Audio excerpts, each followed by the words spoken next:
Olá, Deus abençoe a tua vida. Eu sou o Bispo Ricardo e você agora vai receber uma palavra poderosa em um dos nossos cultos gravado na Renascer Zona Leste. Eu tenho certeza que Deus vai falar ao teu coração, então prepare-se porque o Senhor vai te visitar agora. Um bom culto, Deus te abençoe. Êxodo capítulo 15, versículo 22.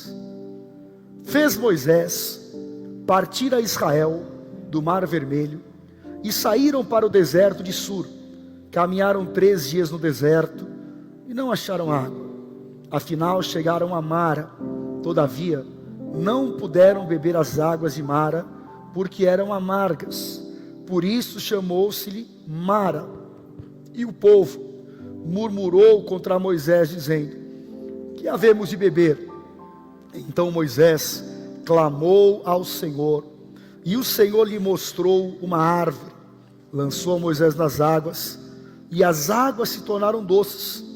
Deu-lhes ali estatutos e uma ordenação, e ali os provou. Amém? E disse: se ouvires atento a voz do Senhor teu Deus, fizeres o que é reto diante dos teus olhos, deres ouvido aos seus mandamentos, e lhe guardares todos os seus estatutos, nenhuma enfermidade virá sobre ti, das que enviei sobre os egípcios, pois eu sou o Senhor que te sara.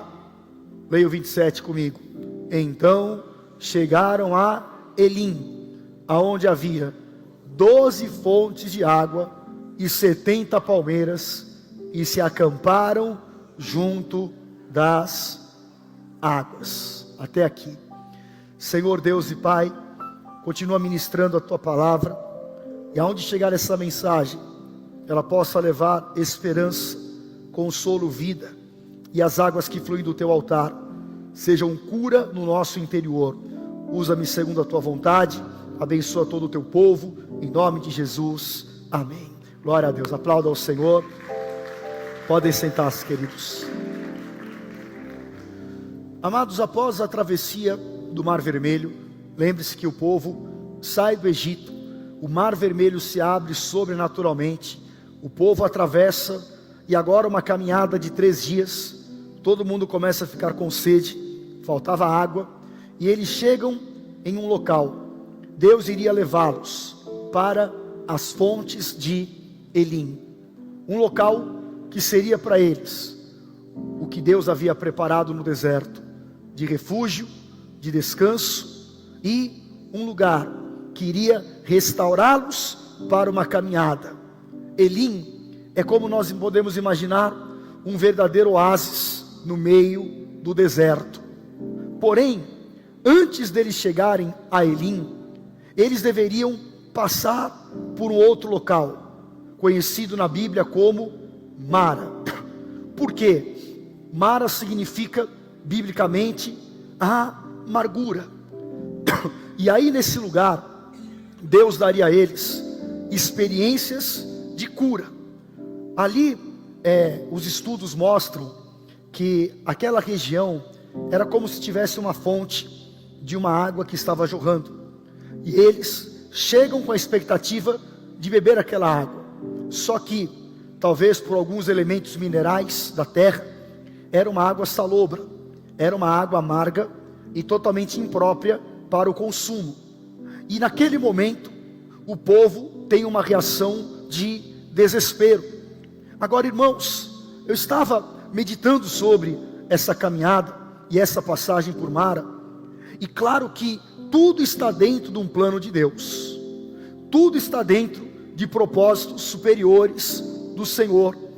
E óbvio que passar por Mara não era tipo um acidente de percurso, mas foi algo intencional e até mesmo pedagógico de Deus, de ensino para o seu povo, porque Deus ali daria direções, Deus daria estatutos, Deus daria a palavra, e o Senhor iria revelar-se a ele de uma maneira que eles ainda não conheciam, como Jeová Rafá, o Deus que sara, o Deus que cura.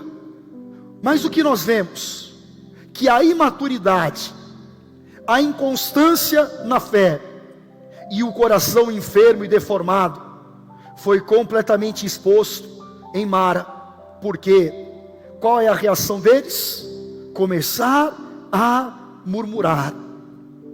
E é interessante, irmãos, porque imagine, eles haviam há 3 dias antes acabado de passar pelo Mar Vermelho.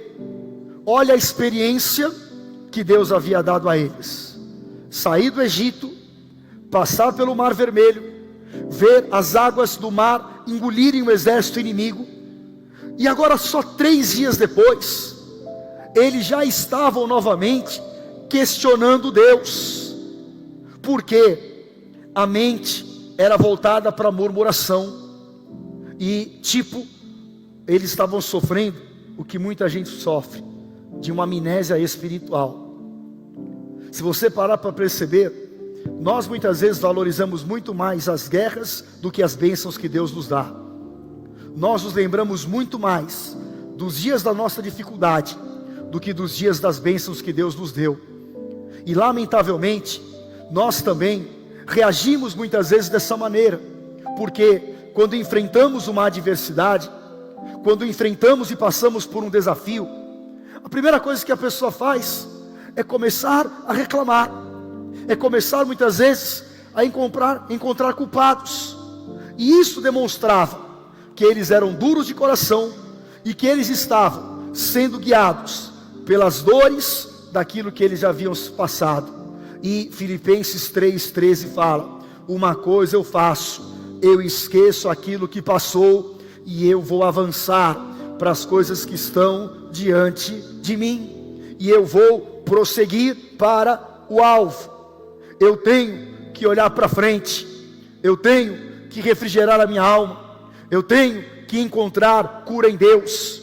E nós não podemos admitir sermos guiados pelas dores, mas nós temos que buscar ser guiados pela palavra de um Deus que nos conduz, pelas promessas de um Deus que não falha, e pelo poder da fé que vence o dia da dificuldade, porque eu não ando por vista, mas nós temos que andar pela fé. E Elim era um lugar preparado. Já imaginou, irmãos?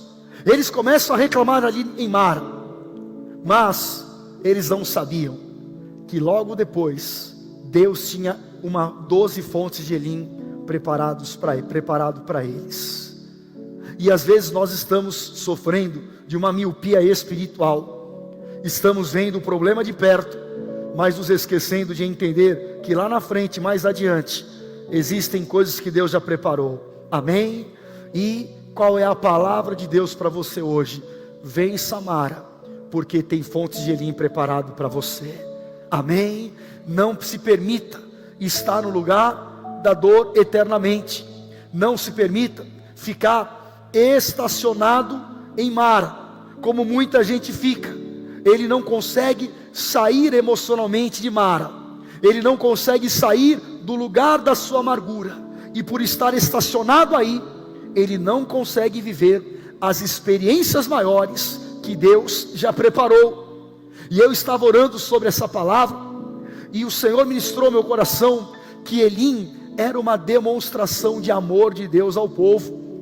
Amém? Que Deus tem fontes de Elim para você, que é o amor, é a graça do Senhor em meio às nossas dificuldades, em nome de Jesus Cristo, querido. E o que nós precisamos, como aquele povo precisava, é de cura e libertação de todas as amarguras que nós podemos carregar. Amém? Há um texto lá em Hebreus, no capítulo 12, no verso 14, que eu quero que você leia comigo. Hebreus 12, 14. Segui a paz e a santificação, sem a qual ninguém verá ao Senhor, atentando diligentemente para que ninguém seja, obrigado querido, para que ninguém seja faltoso, fazendo o quê? Se separando da graça de Deus. Olha isso. E não haja alguma raiz de amargura que brotando vos perturbe e por meio dela muitos sejam contaminados. A amargura é um negócio que pega, irmãos. Você está do lado de uma pessoa rancorosa, amargurada, é interessante porque ela quer que o mal dela entre em você. E aqui Hebreus fala que nós temos que seguir o quê? A paz, a santidade. Sem isso não tem como ver a Deus. E há algo aqui que é um alerta espiritual. A amargura te separa da graça de Deus. Amém? E aquelas águas eram águas amargas. E o que o Senhor fez? Transformou aquelas águas, para dar a entender ao povo que eles também precisavam de ser transformados. E interiormente, um coração amargo é cheio de ressentimento, cheio de rancor, de frustração, de mágoas, de situações mal resolvidas do passado. E quando você busca no original bíblico, a palavra amara tem a ver com algo que tem veneno, é algo venenoso, é algo que vai envenenando. Isso é amargura, irmãos. E tem muita gente amargurada nos dias de hoje, até na igreja. Ai, porque fulano falou contra mim. Ai, porque tal pessoa virou a cara. Ai, porque não fiz aquilo que eu imaginava. Ai, porque eu me frustrei com não sei o que. E aí você vai virando um depósito de mágoas. E sabe quem vai ficar na pior? É você. Você vai se tornando às vezes um depósito de veneno. Eu vou envenenando a minha alma com amarguras. Quando nós vemos lá em Ruth, no capítulo 1, versículo 20, fala de uma mulher chamada Noemi. E Noemi, quando ela perdeu o marido e os filhos, uma situação terrível, o que ela falou? Não me chamem mais de Noemi, agora me chamem de Mara, porque eu estou em amargura. Queridos, nós passamos por guerras. Não tem uma pessoa aqui que fala: ah, eu não tenho nenhum desafio na minha vida, não tenho nenhuma guerra, nenhuma luta, não tenho nada. Sei que você é um anjo aqui na igreja, que eu estou tendo uma visão. Todos nós temos isso. Agora, o que eu vou fazer com as dores, com as minhas guerras, é decisão minha. Ou eu vou agir com maturidade espiritual, com oração como Moisés orou, ou eu vou me entregar à murmuração como povo. E aí, isso vai definir o que eu vou viver. Noemi estava enfrentando um luto, sim, era difícil, muito. Porém, a amargura dela estava impedindo de enxergar que Deus tinha um caminho de restauração pessoal. Amém? E ela teve que entender através do poder de uma aliança, porque Ruth se levantou e abençoou Noemi, e ela foi sendo restaurada pelo amor de uma aliança sobre ela. E isso é profético, querido, porque a aliança, o amor de Jesus Cristo, ele vence as nossas amarguras, ele limpa o nosso coração. Mas eu tenho que aceitar, eu tenho que receber e eu tenho que mudar. Amém? Fala comigo: aceitar, receber e mudar.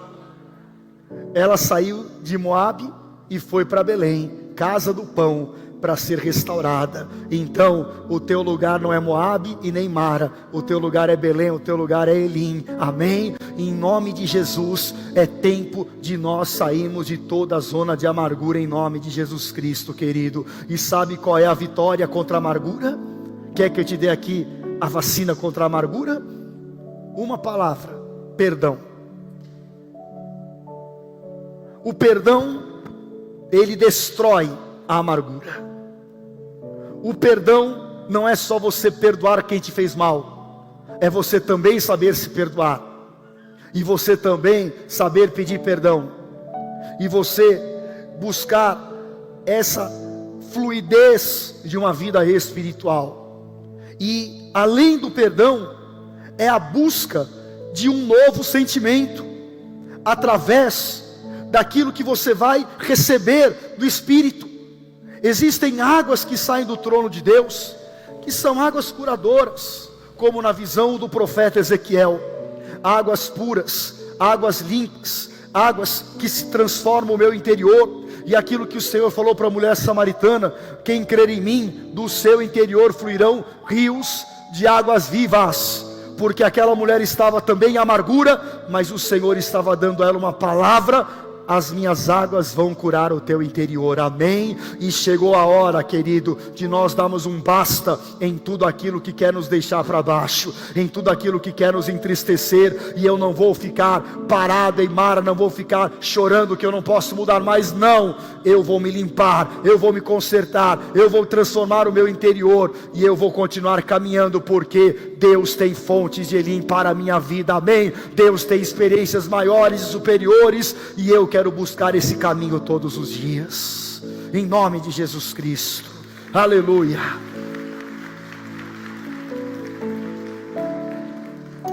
Eu preciso ter uma nova postura de fé e de obediência diante de desafios. Isso é fundamental, irmãos. Deus não apenas curou aquelas águas de Mara, mas Ele mostrou ao povo a necessidade de uma nova postura espiritual.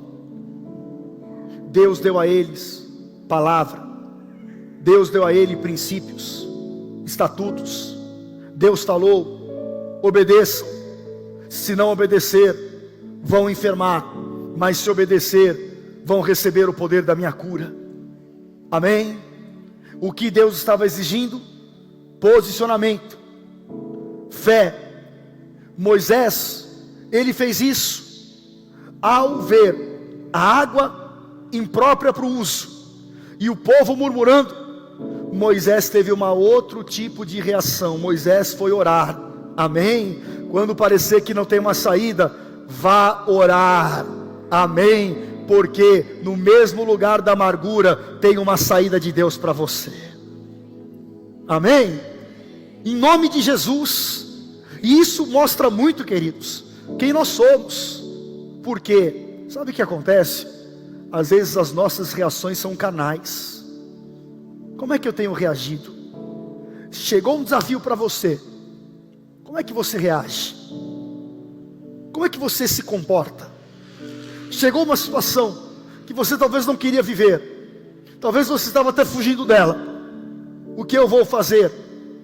Eu não vou reagir com incredulidade, nem com murmuração, mas eu vou ter uma postura espiritual. Eu vou buscar em Deus, eu vou orar, eu vou me posicionar, eu vou obedecer, e eu vou continuar crendo que é Deus que está no controle da minha vida. Amém? Porque muitas vezes Deus não vai remover uma dificuldade, mas Ele vai te mostrar uma solução para você sair dela. Amém? E isso passa pela tua fé, pela tua obediência, para que eu acesse o que Deus tem para a minha vida. E Deus falou ao meu coração, queridos, que cada etapa de dor que nós sofremos, nós temos que transformar num altar de experiências com Deus. Amém? É isso que eu tenho que fazer. Passou uma situação, isso vai se transformar num altar na minha vida. Isso eu vou entregar diante do meu Deus.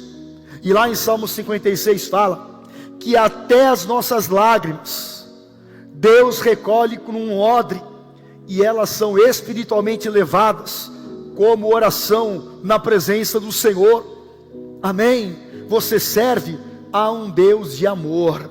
Deus não quer o teu mal, Deus quer a tua vida tratada. Amém?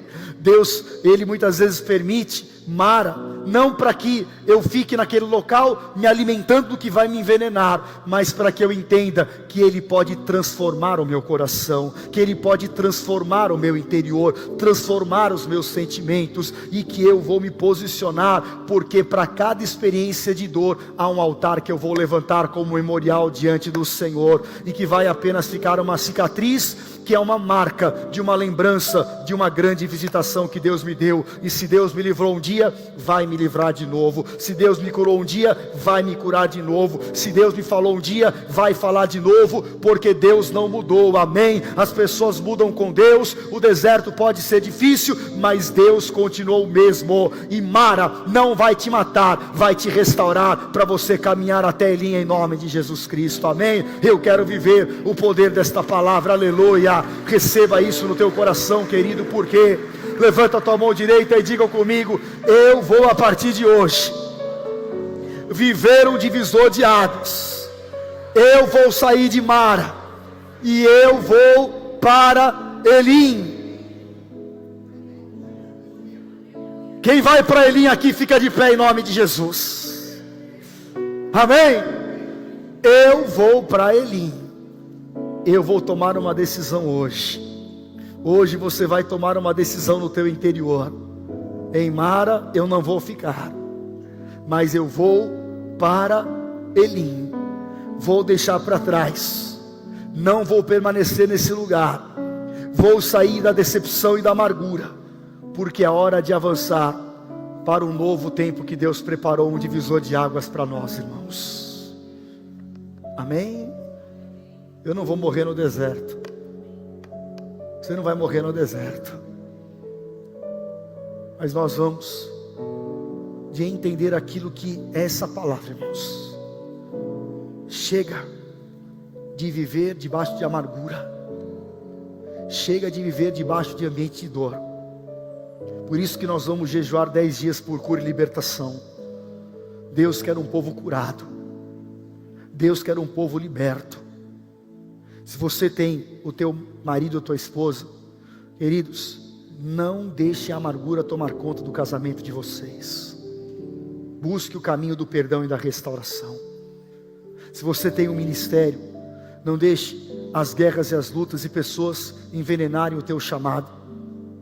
Não deixe que a tua vida espiritual seja comprometida por qualquer situação humana, ou até mesmo qualquer ataque espiritual, ou qualquer deserto que você está enfrentando, porque às vezes nós ficamos sedentos em um deserto. Eles estavam com sede, mas Deus tinha águas curadas para eles. Deus tinha fontes poderosas. E eu estava meditando sobre essa palavra, e eu quero te falar aquilo que Elim significa, amém? Levante a tua mão e fala: Elim significa, faz assim, ó, primeiro faz o teu dedinho, fala: Elim quer dizer fidelidade de Deus. Amém? É tão tremendo isso, porque sabe quando você vai assistir um filme, mas você quer saber como é que é o filme? Você vai lá e assiste o que primeiro? Um trailer. E um trailer dá o que para você? Um entendimento do que vai ser o filme, um spoiler do filme. Irmãos, Elim era um spoiler do que seria a terra prometida para eles. Deus estava em Elim, mostrando ao povo: o que vocês vão viver provisoriamente, eu tenho definitivamente para vocês mais para frente. Era o pré-anúncio de Deus, da fidelidade de um Deus que não falha e não muda, amém? Em segundo lugar, Elim significa provisão. Quantas fontes eram? Uma? Não, 12 fontes de água, porque era uma fonte contaminada para 12 fontes de água pura, porque Deus tem provisão com abundância para o povo no tempo do deserto, amém? Receba esta palavra no teu coração, porque Deus, Ele tem fontes de água, e para cada mês do ano há uma fonte jorrando de Deus para o seu povo, querido, amém? Receba no teu interior o entendimento daquilo que eu estou ministrando, porque se Deus vai me levar para Elim, significa eu vou viver a provisão abundante do Senhor. Em terceiro, Elim quer dizer renovo espiritual, lugar de descanso, lugar de renovo, lugar de nós buscarmos restabelecimento emocional e espiritual.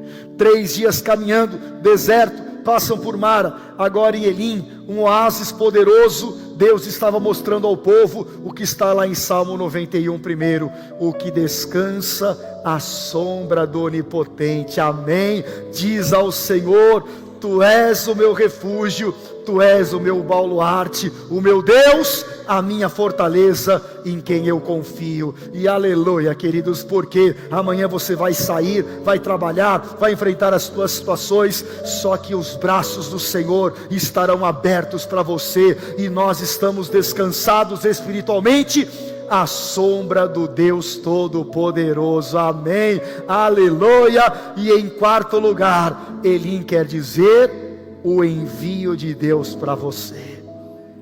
Olha que incrível, como é profético. 12 fontes, 70 palmeiras. Jesus levantou 12 apóstolos, e lá em Lucas 10 fala que ele enviou 70 discípulos cheios do poder do Espírito para viver milagres. E nos dias de Moisés, quantas tribos eram? 12. Moisés repartiu o seu espírito com 70 anciãos que cuidavam espiritualmente do povo. O que é isso? O poder de um envio. E o Senhor então estava em Elim os enviando para viver num ambiente de milagres. E eu quero hoje ministrar esta palavra ao teu coração, independente do que o mundo está vivendo, do que o país está vivendo. Deus tem fontes de Elim para o seu povo, amém? E debaixo do envio, eu vou viver o mover apostólico. Debaixo do envio, eu vou viver o sobrenatural. Debaixo do envio, a unção vai se multiplicar, e eu estou debaixo das asas do meu Deus Todo-Poderoso. Então declare comigo: Elim. Fala mais forte, querido. Elim é fidelidade, é provisão, é renovo e é envio. Fala mais uma vez: Elim é fidelidade, provisão, renovo e envio. E o Senhor está dividindo um tempo, porque Ele quer te colocar em Elim, em nome de Jesus Cristo, amém, aleluia. Que Deus te abençoe, queridos.